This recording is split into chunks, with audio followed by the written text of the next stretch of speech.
Hey now, Brawlers, it's time for another Board Game Brawl review with Nick Minahan, sponsored by BoardGameBliss.com. Alrighty, today we're going to take a look at Alchemist from Czech Games Edition. Now, Alchemist has been quite the rage since it was released at Essen last year, and probably even for some time before that when it was first announced and details started coming out, because it uses an app for the primary mechanics in the gameplay. Now, this has kind of been a controversy lately, and it seems like XCOM, the board game, which I also reviewed a few weeks ago, has taken the brunt of this controversy because in XCOM, well, first off, XCOM is an Ameritrashy game, and I think that those games are more likely to be put upon, whereas Alchemist is much more of a Euro game. It is a Euro game, and so probably people weren't as critical of it for partially that reason. But also, XCOM's app and how it's integrated into the game is like essential. You need it. It runs the whole game, whereas in Alchemist, you could theoretically not use the app and still play the game. I haven't personally done that. I have no intention of doing so because it looks like a colossal pain in the butt in a game that is already very complicated. But before I get ahead of myself, what is Alchemist? As the name implies, you all take control of medieval alchemists who are trying to make these potions to sell to adventurers and to exhibit at the sort of potion fair, I guess, but also to sort of one-up your colleagues and publish theories first and be very well-known and gain an awesome reputation in the community of alchemists who thought there would be such a thing. Sadly, there are no pairs of brothers wandering around with metal limbs, but you can't have that in every alchemist story, I guess. Let's go ahead and take a brief look at how the game is played and how the app works. Then we're going to come back and I'll let you know what I think.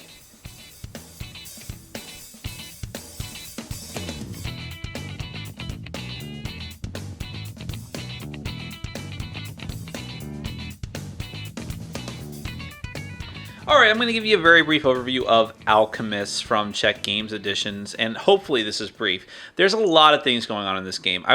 For me at least, this is a very heavy game. I am deliberately going to skip over some details that some people might find very important, and I'm sure that I'm going to make some mistakes here, so you just got to bear with me. This is not a tutorial of the game. I just want to give you a taste for what it's like. So the very first thing you need to do before you even attempt to lay out the game and start playing it is download the free app. It's available for tablets and for iPhones and Androids, I think. I think there's even a web-based version, which, although I'm not really sure how that would work since you have to scan things. Maybe if you have a webcam, it'll be okay. But I can't really verify that. I've used a tablet. I was very lucky that I still have the tablet that a very generous user donated to me, and that's been very helpful. So you'll download the free app, and I just have it in demo mode for here, which is enough to sort of test everything. And it's kind of difficult to explain this. The primary thing about Alchemist, the theme of the game, let me explain that first. It's a competitive game for 2 to 4 players. The theme of the game is that you are a bunch of alchemists in this medieval fantasy world, and you are trying to create potions in order to do a few things. First off, you want to sell them to adventurers in order to get money. But you want to use that money in order to convert it into buying powerful artifacts that will help your rituals and your science. And then you want to finally be able to test the potions and, well, hopefully you've tested them already before you sell them to adventurers, but you want to be able to publish theories. Behind this board here, there's a theory board.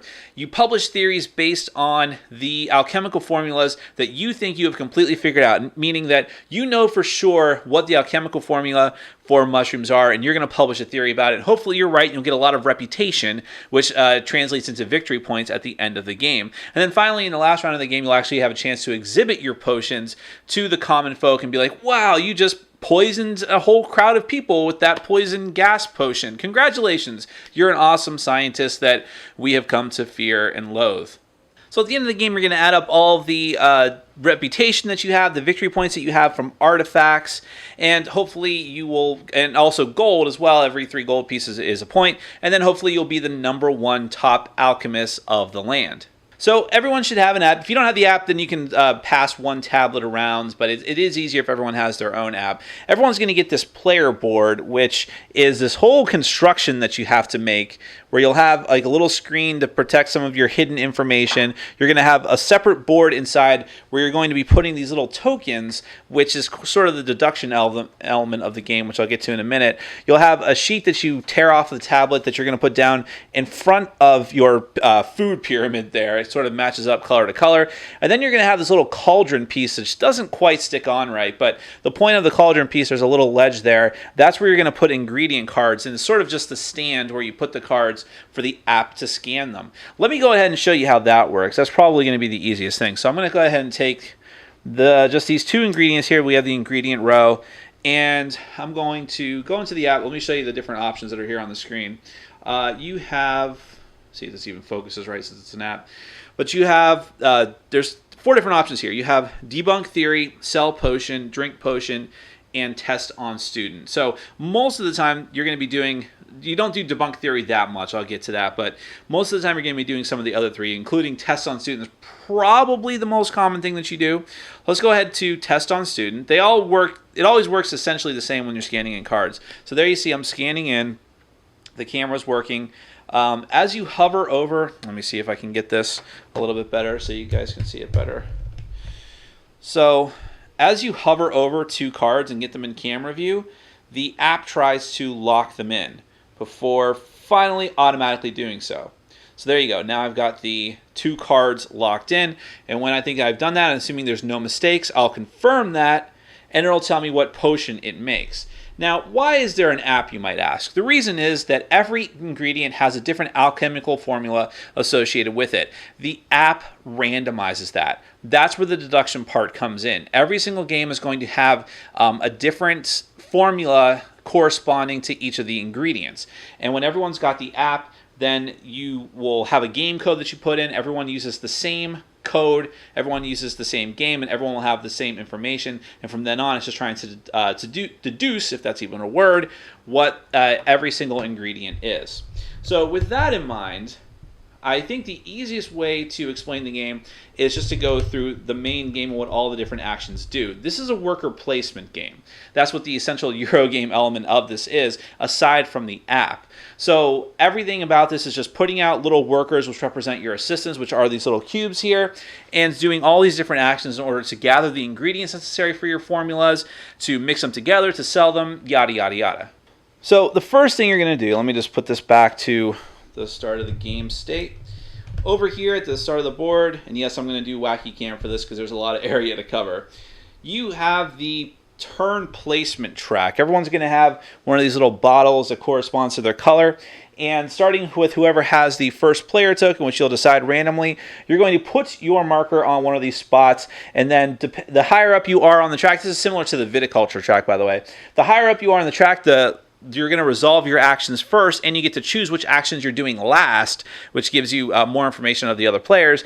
But if you choose to go further down the track, you'll get more ingredient cards and more of these favor cards, which are pretty useful. Once everybody's locked that in, then starting with whoever had the last, whoever is in last place on that track, that person is going to forecast their action. Now this, by the way, this board is double-sided. This is for a 2 or 3 player game. The other side would be for 4 player games. The first round for a 2 or 3 player game, you're always going to start off with only 3 of your little worker assistant cubes, but you'll have a total of 5 eventually, at least in a 3 player game. So what you're going to do is, let's say that I wanted to choose this space, the foraging space, and I'll explain all these in a minute. If I was choosing last, I would have to choose which ones I want to do first. So I want to say, well, okay, I'm going to forage twice. So I put my cubes down in the bottom spot. Anytime you see little separated boxes, that means that's an action that you can take multiple times, and it's 1 cube per action. However, spots like there, which is the the transmuter or the transmutation spot, these have little combined spaces. So the first cube that you put here, it only takes you 1 cube to do it once. If you want to do it twice in the same turn, it's going to cost you another 2 cubes. So you would actually put these cubes like that. That signifies that you want to do the action twice. And because I'm the one choosing last in this instance, I would have to resolve my actions last. I'm choosing them first, which is another downside of going last. Now all the other players know what I'm planning on doing. But if you are choosing to do multiple actions, you have to wait for every player to do their first action in that spot first. Then it goes to everyone that put a second cube there, and then potentially a third cube. So once everyone's chosen all their actions, then you're actually going to go around clockwise, starting from here, and resolve every single action on the board. Not every action is going to be used in the first round, so I'm not going to explain them all first. The foraging spot is very simple. For every action that you're taking here, you are going to take either one of the face-up ingredient cards that's in the row, and these are only going to reset at the end of the round. And also, yeah, which means that once they're taken, they're gone until the next round, so there's only a limited stock of face-up ones available. So you either take one of these, or you take one randomly off the top of the deck. You can have an unlimited amount of ingredient cards in your hand, but chances are you're going to be using a lot of them very frequently. I think there are like 8 different, there's 8 different ingredients. There's 5 of them that are out here. So you have things like mushroom and like flower stem, the actual flower, toad, raven feather. There's mandrake or mandragora, there's scorpion, and bird claw that are not out here on the table. So that's what that spot does. Over here, the transmutation spot, this one is going to let you take any ingredient card from your hand, swap it in for a gold. As simple as that. There's the gold coins in the center of the stack, or wherever you want to put them, doesn't really matter. We're going to come back to that later. That's a little more complicated, and it's not open for the first round anyways. Here we have the artifact spot. The way this is going to work is that you have the year 1, 3 random year 1 artifact cards face up on the board available right away. Then off to the side, you're going to have year 2 and year 3 artifact cards. You'll know what they are. You know that they're coming, but they're not available until a certain other point in the game. By the way, the game is going to last 6 rounds. I didn't explain that before. When you take the artifact spot, same as with the transmutation spot, the first action costs you 1, the second action costs you 2 in the same round. When you do that, you're going to spend a number of gold equal to whatever the cost of the item is up in the top left corner. Then you take the artifact and put it in front of you. Most of them give you an ability throughout the course of the game, like the discount card, which I'm kind of focused on right there. That one's going to give you a discount on future artifacts that you buy. Some of them do have an immediate effect that's kind of just one time, but you still would get to keep the card for the victory points, which are in the top right corner. The mortar over here is a kind of neat one too, because when you use ingredients to make potions, you actually get to keep a random one, which can be very, very powerful. We're also going to skip these 2 spots and come back to those in a minute. The last 2 I'm going to talk about right now, and again, these would be the last ones that are resolved on the board, are testing a potion on a student and testing a potion on yourself, drinking a potion for yourself. This is the deduction part of the game. So you have all these ingredients that you gathered earlier in the round, and now you want to find out what they actually do, what kind of potions that they make, and try to figure out what alchemical formulas they make. When you do the test a student one, very simply, you're going to take 2 ingredient cards from your hand, just like I showed you with the app, and you are going to put them together and make a potion. You're actually making that student drink that potion. So the way it works is that this is where it kind of gets complicated, and you're going to have to bear with me. This is the most complicated thing in the game, is kind of explaining how the alchemical formulas are. Now, every single ingredient corresponds to a little, I just call them molecules. It's like this little tripartite molecule. These are tokens for another board, which I'll show you in a minute. I'm just using it now as an example. So it's going to have 3 segments to it, or 3 little bits. Green, red, and blue. See how tough this is? And they're going to have either positive or negative signs on it. How this works is that you want to match up, what you're trying to figure out is what molecules for each of the ingredients match up. And they match up if a big colored part of this molecule has a sign that matches the smaller molecule side. Well, this is so hard to explain. Let me show you an example. Here, I'm going to use these 2 little chips to illustrate the example. If these were the 2, let's say that each of these corresponded to an ingredient in this game. These 2 would combine together to make a positive blue potion. Why? Because there's a big positive blue molecule here and a small positive blue molecule here. Those 2 combine together and make a big a blue positive potion. Okay? It would not create a green positive potion, because while those are the same color and sign, they are not the same size. Two things combined together can only make one thing. If there was no match whatsoever, meaning none of these molecules match properly, you would make a neutral potion, which is actually the thing that came up as an example on the app earlier. Okay, it has like the little just say no sign in it. So let's give another example of ingredients mixed together with the app. This time we're going to do frog, and we're going to do this blue flower here. So I'm going to go back here. I'm going to reset the app. I'm going to scan them both in. That got it in pretty quickly. I'm going to confirm. Now that makes a negative green potion. So what do I do with that information? Well, first off, you're putting these on, not in front of all the other players, you're actually putting them on the ledge on your cauldron, which means it's not public information. So So a little behind the scenes gaff there. So the other players are not going to know what ingredients you used to make that potion, but this is public knowledge. You have to show everyone what potion you made. And in fact, every player has a little player board over here where you're going to keep track of your money, the potions that you've made. You'll put a token of the appropriate potion that you just made on there. That's not it, the double-sided there. Signifying that you made that potion successfully. So now people know that you know for sure how to make that potion in at least one way. And these are where your grants go. We'll get back to that in a minute. Now, in addition to taking a token for your potion board there, you're going to take another token signifying the type of potion you just made and go to your little deduction board. This is what I call it. I can't remember what the proper name of it is. You want to put, I just dropped it. Let's grab another one. You're going to put that token at the intersection of those two ingredients you used. Now I know, but the other players wouldn't know that I used frog and blue flower. These don't sit in here quite right, so bear with me. You're going to go right here. Okay? So I know that a frog and a blue flower mix to make a green negative potion. So what is this sheet for? This sheet has all the different molecules for all the different ingredients and all the different possibilities. Now comes a little bit of a deduction part, because I'm going to look at remember these are color-coded corresponding to the ingredients. So I'm going to look at the frog column and I'm going to look at the flower column. Because I made a negative green potion, I know that the only ingredients that could, alchemical formulas that could possibly correspond to those ingredients have to have negative green molecules. If they have positive green molecules, they're out. They don't work. They can never make a negative green potion. If it was a neutral potion, I'd be kind of screwed. That doesn't give me much information because that just means they can't be matching potions. But I know for sure that they have to be negative green molecule or negative green molecules.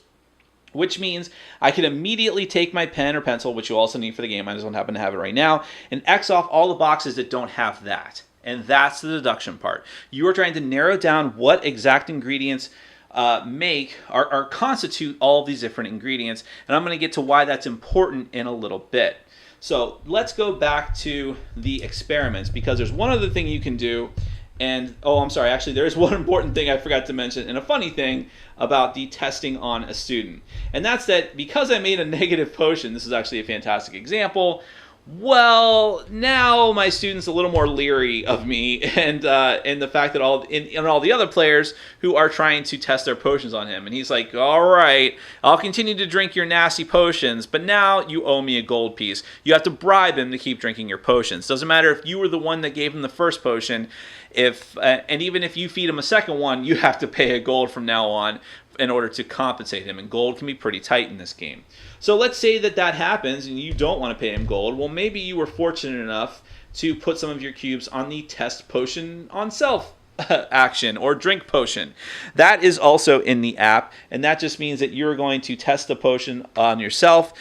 Same method, combine 2 ingredient cards and then drink it. But now things can get kind of rough. If you create a positive potion, no issues. Nothing happens. You got some deductive elements going on. It was purely a positive experience for you. But if it was a negative potion, depending on what color potion, something bad is going to happen.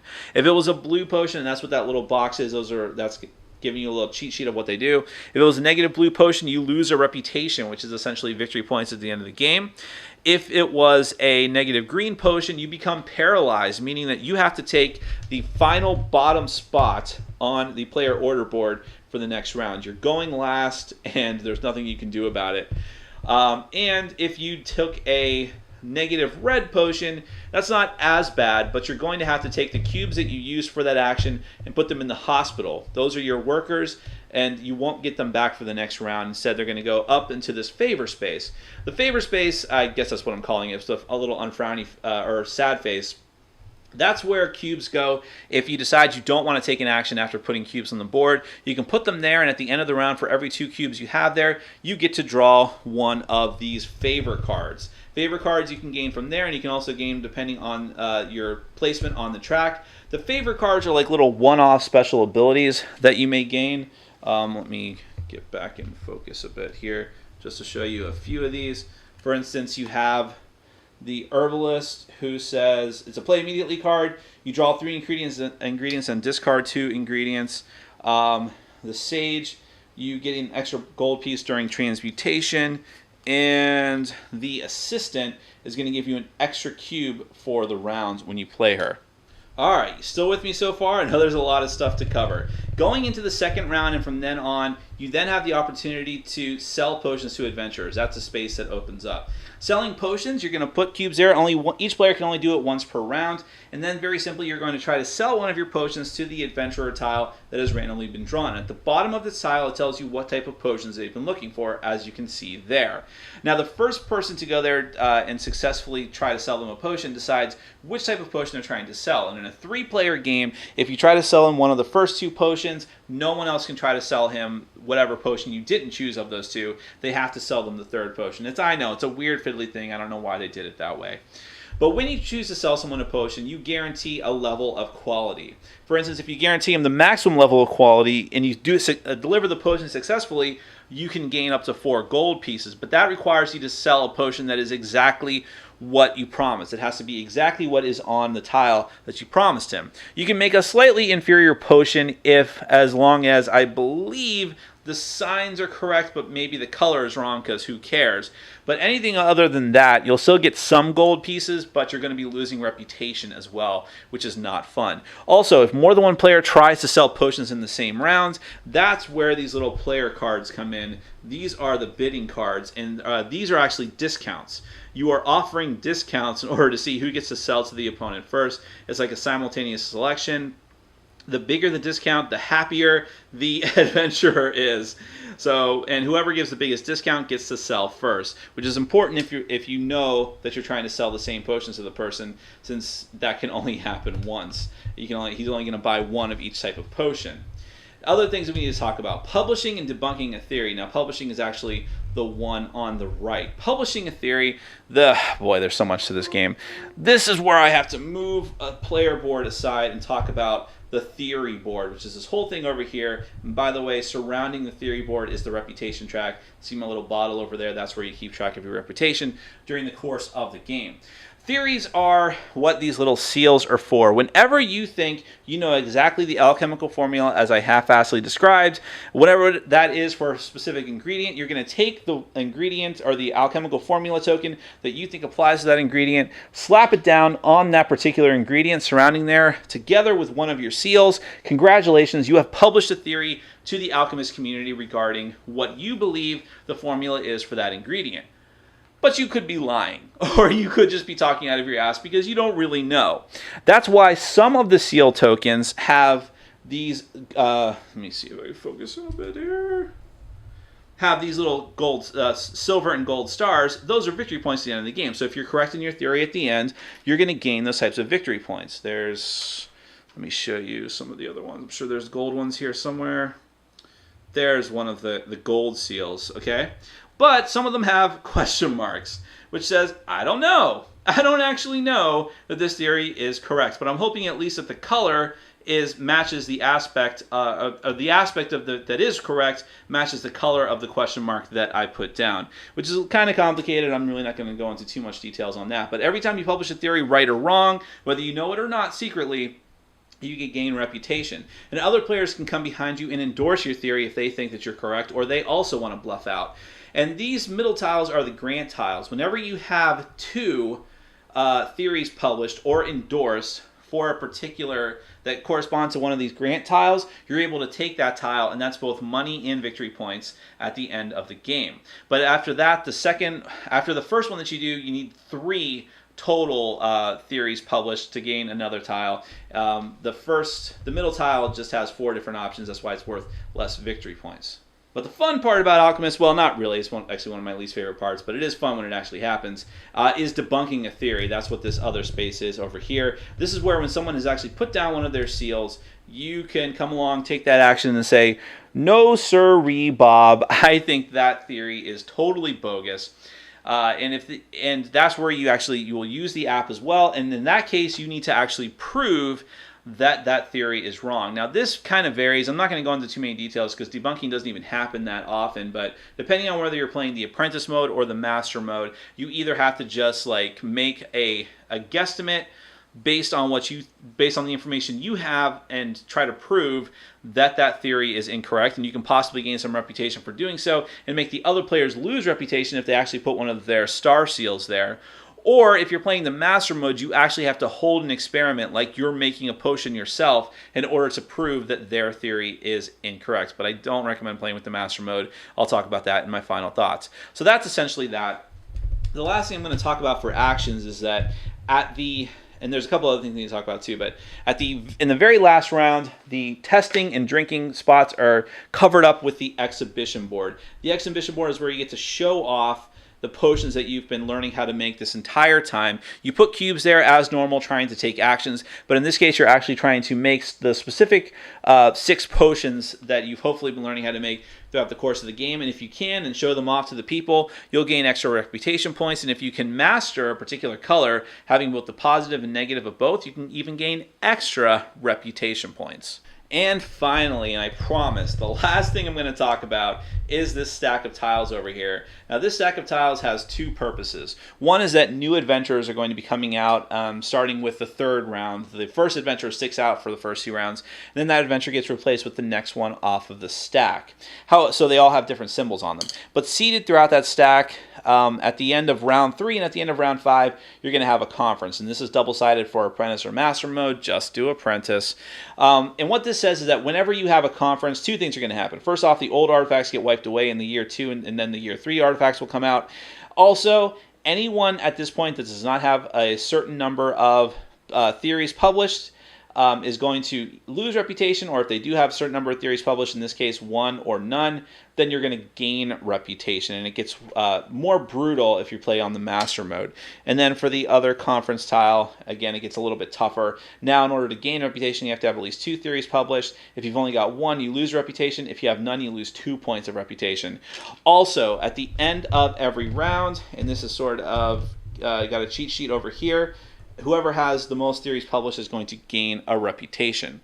At the end of the game, you get through the final round of play. You're going to add up all the coins that you have and get a point for every 3 that you have. All your reputation converts into victory points. All of your artifacts give you victory points, and that's, for the most part, it. Whoever has the most victory points at that point is the winner of the game, and victory points are, I think, theories published. I'm sorry, I can't remember right now.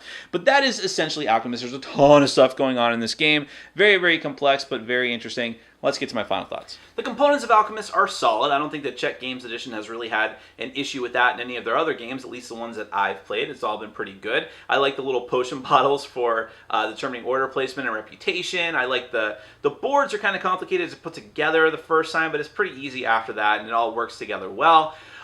If I have little tiny complaints, I wish that there weren't cubes for your assistants or your workers that you put out on the board, but that's a Eurogame thing. Okay, I accept that. The tokens don't necessarily fit into your pyramid board, your like alchemical board behind your screen all that well, so that's a little bit of a thing. And also the ledge on the cauldron where you're supposed to put the cards while you scan them. Most of the time, now I figured out very early on that you can just sort of slide them over as far as they can to the sides into like the crooks of the cauldron, and it's fine. But every other person I've played with, at some point a card has slipped through the ledge. So I think either don't do it. If you think you're going to do that, don't even bother with the cauldron. It's inessential. As long as you leave yourself enough space on the table behind your screen, you can just put them on the table and hold your phone or gadget over it. It's not that big a deal. So that would be some of the small complaints I have about the components. But the artwork looks good too. I really enjoyed the whole design of it. And everything's mostly clear cut for the most part. As far as the app goes, I'll talk about that. It's very easy, very straightforward, not really confusing at all, very simple, it's free to download. No issues with it, really. If I had to complain about something, I wish that there's not really a tutorial with the app. You kind of follow along with it through the first section of the rule book, and again, it's not hard to actually use the app for the basic stuff you want to do, but I wish that there was a tutorial explaining the alchemical formulas more in depth. I picked up on it fairly easily, but I also had the benefit, I was always the teacher of this game. So I had read through the rulebook completely and had a grasp for how it was ahead of time. People that I tried to explain it to, maybe this is the fault of me for just not explaining it well, but without seeing a lot of it in action ahead of time, it was hard for them to grasp exactly what I meant by pairing together these different, I'll call them molecules on the formulas and how they fit together. It can be really confusing, and I just wish that the app had a tutorial mode, but more upwards and above the demo mode that they have to teach that. But otherwise, the app works really well, and people that are worried about it, I wouldn't be. And again, you don't need the app, but I would not bother with the stupid board that they have there. That would be way too complicated and clumsy. You essentially have to have a game master to run the game. I wouldn't bother with that, so do not get this game if you're not intending to use the app. It just wouldn't be worth it for you. Now, the theme actually is the strongest thing about Alchemist, which I definitely would not say that about a couple of the other games I played from Czech Games Editions, like Dungeon Lords and Dungeon Pets, but in here it works really, really well, and again, it's not even something I would generally prescribe to most heavy Euro games, which is what this is. This is a very heavy Euro game at its core, app or no app. But the theme just works well. You have all these different really cool thematic abilities where like you're going out and foraging, and then you're mixing the potions and selling the potions to adventurers, and then you get into a bidding war with discounts, which working in marketing, that's like really for better or for worse, that speaks to me. Then you can publish theories, debunk theories. You can test it on students, and if someone tests a potion on a student and it's a poison potion, then they're like freaked out, like, okay, listen, I'll keep testing your potions, but you're gonna have to pay me. So I like that, the fact, and drinking the potions and potentially going insane, things like that. It's a lot of really cool thematic bits, and the whole way that it interacts, I mean, you really do feel like you're a mad scientist working in a laboratory mixing stuff together, which is great. So theme is A+ as far as I'm concerned. Best part about the game. Going from that into the mechanics and how all these different things work together, I would say that my favorite part of the game mechanically is the whole deduction aspect. And it can be very frustrating, but also a very rewarding experience. Mixing together different ingredients, testing them, finding out on your little chart that you have behind your screen, okay, if this is this, and these two mix together to make this, then it can't possibly be positive red signs on this formula, so I can eliminate all of these variables. But I need more testing. I need to test this with this and see what happens there. It's very, very cool, and I dig that. And it works very well together with all of the different elements, like the foraging and getting different ingredients, and then publishing the theory, which is probably the most fascinating part of the game mechanically, because you can publish a theory even before you have perfect knowledge of what you think a formula is. Or you might just screw up, because there's a lot of different things going on in this game, and even someone who's very intelligent, very on the ball, might get caught up and overwhelmed and publish the wrong theory on accident. And you can always bluff and hedge your bets by putting out the question mark seal tokens, like, I don't really know about this, but I'll make it seem like I do, and I'll gain some reputation for doing so. And if you endorse my theory, well, that's on you. I can't promise anything. So I really enjoy that interaction. Again, it really feels like you're this scientist putting out these different theories and mixing things together. Lots of neat things there. Selling a potion is cool because you can, again, just like with publishing a theory, you can sell a potion that's not quite what the adventurer should be getting, but maybe you just want a couple pieces of gold. But if it's too poor of a potion, you're going to lose reputation too. And all of it sort of makes sense together with the mechanics, and I like it quite a bit. Now, having said that, and again, let me just clarify and put it all out there. I think this is a solid game. I enjoy it quite a bit, and I'm keeping it. But I have a hard time recommending this game to most people for a few different reasons. Or maybe I should say most people in my particular group. I don't want to make a judgment call based on everyone's group, but for my group, who will play some heavier things, but maybe games that are more straightforward, even if they are very long, like Civilization and things like that. But for Alchemist, it's very long. Box has 2 hours, so you can bet on, even if you're experienced with it, 2.5 hours probably, maybe closer to 2.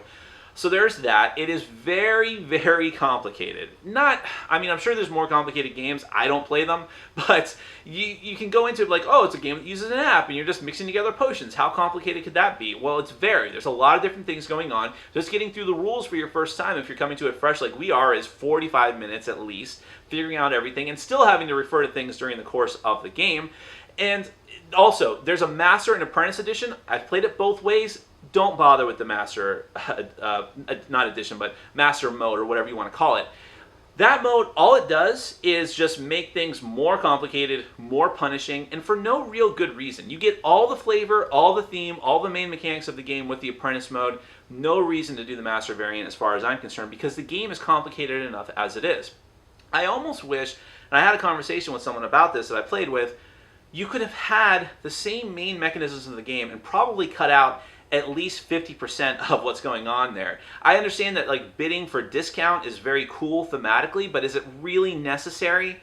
Wouldn't it just be better just to say, okay, if I can make a potion, I can go here and I can get some money. Why do we have to compete for these spots when, in traditional worker placement sense, when it's complicated enough to make a potion that people actually want to buy anyways, and you have to use your valuable cubes to do it? Shouldn't that be payment enough or punishment enough for having done that? And that's the thing, the game is very punishing. It's very unforgiving. If you screw up on something, especially if you screw up, say, a theory and someone debunks it, it is crippling. It really is. The game really has very small margins for error. And a game that I played where everyone knew what was going on, they had played the game and was moderately experienced with it, the points were really, really tight. If anyone had screwed up a bit, and someone did, they could easily lose by 1 or a couple of points.